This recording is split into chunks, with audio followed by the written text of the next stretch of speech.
Assalamualaikum warahmatullahi wabarakatuh. Bertemu lagi dengan saya Oki di Oki Channel. Bagaimana kabar kalian? Apakah sehat semua? Semoga selalu sehat dan dilimpahkan rezekinya ya.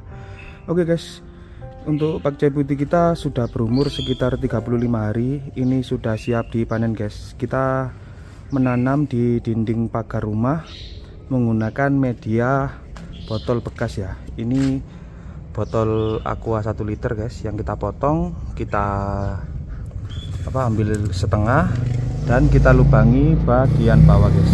Kayak gini. Kita menanamnya di pinggir jalan kayak gini. Wih, banyak motor lewat, sangat berisik sekali ya guys.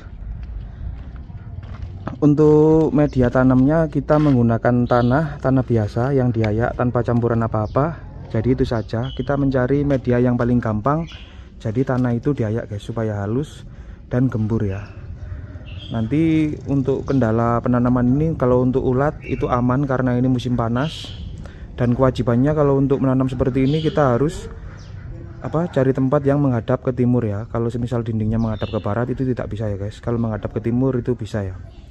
Untuk pupuknya bisa menggunakan NPK atau urea. Dipupuknya setiap 3 hari sekali. Wih, sangat mantap jadinya kayak gini guys. Oke, untuk kendala penyiraman juga guys ya. Kalau penyiraman, kalau semisal airnya tidak masuk, kenapa bang punya saya kok gampang kering, airnya biasanya tidak masuk. Ini kita pencet-pencet kayak gini sebelum kita siram ya, tidak setiap hari dikarenakan ini padat karena akar ya. Jadi kendalanya cuma itu saja. Kalau semisal ada ulat gimana bang? Kalau semisal ada ulat, teman-teman bisa menggunakan Yanet atau Repcot. Untuk pengaplikasiannya dilakukan setiap 1 minggu sekali sudah cukup guys, untuk menanggulangi hama seperti ini ya, untuk sawi-sawian. Tapi kalau semisal musim panas kayak gini sangat minim sekali untuk hamanya ya guys.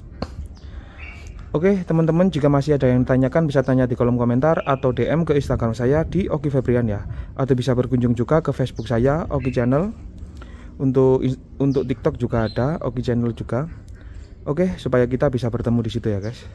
Oke, semoga di kesempatan kali ini bisa menginspirasi para sahabat Oki Channel yang keterbatasan lahan. Meskipun lahan kita sempit, kita masih bisa menghasilkan sayur sendiri di rumah ya. Oke, langsung kita eksekusi saja guys. Oke, gitu terus guys.